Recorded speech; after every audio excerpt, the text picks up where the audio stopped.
সম্মানিত সাধুগুরু বৈষ্ণব, আমাদের দুইজন শিল্পীর বন্দনা এবং প্রার্থনার পরিশেষে অনেক সুন্দর একটি ধারা আমাদের মধ্যে এসেছে। ধারাটি নবদ এবং বেলায়েত। সম্মানিত সাধুগুরু বৈষ্ণব,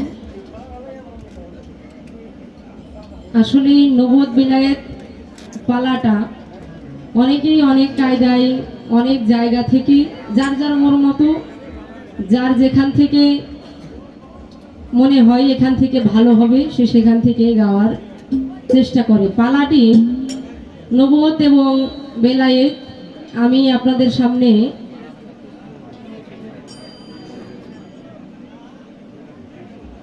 পালাটি দিয়েছেন অনেক সুন্দর একটি ধারা।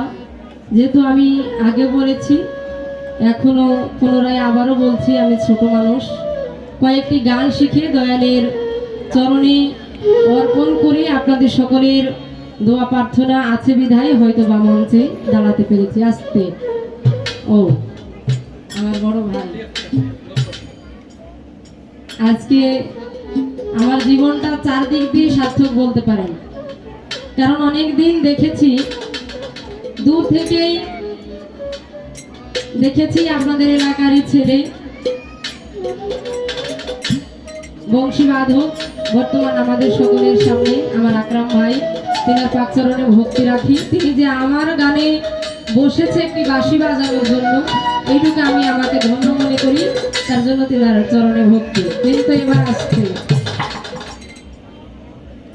আমি যখন কথা বলবো তখন না বাজাইলেও হবে, আপনাদের রেস্ট। এবার পালা দিয়েছে নবদ এবং বেলায়েত, কিন্তু আমি পালাটা গাইবো ঠিকই, যেহেতু আমি কুষ্টিয়া ডিস্ট্রিক্টের একজন শিল্পী। সেই জায়গায় দাঁড়িয়ে আজকে একটা গানের পুতা আমি ছোট্ট করে যাব। নবদ বেলায়েত পালা অনেকেই অনেক জায়গায় থেকে গায়, কিন্তু আমি বাবা যে একটু সৃষ্টি থেকে গাইতে চাইতেছি। আপনারা কি বলেন? আস্তে, আপনাদের কইতে বলি না, বলছে এই বাবা জানবে, মানে যিনারা শুনবে। কারণ সাধু সঙ্গ আর একটা মঞ্চ করে প্রোগ্রাম করা, এই দুইটা কিন্তু আলাদা বাবা, আলাদা না।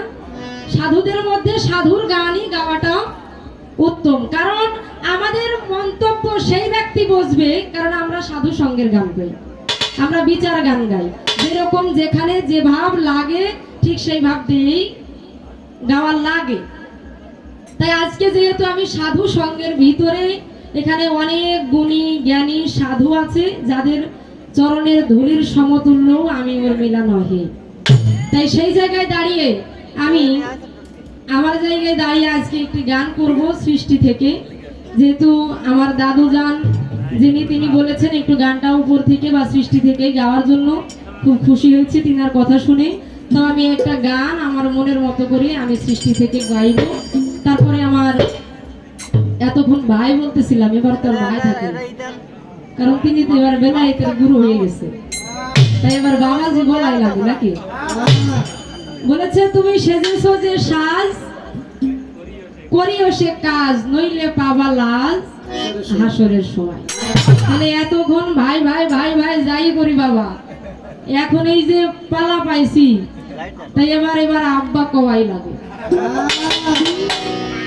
নাইলে তো হাসরের সময় এই বিচার দেওয়া লাগবে।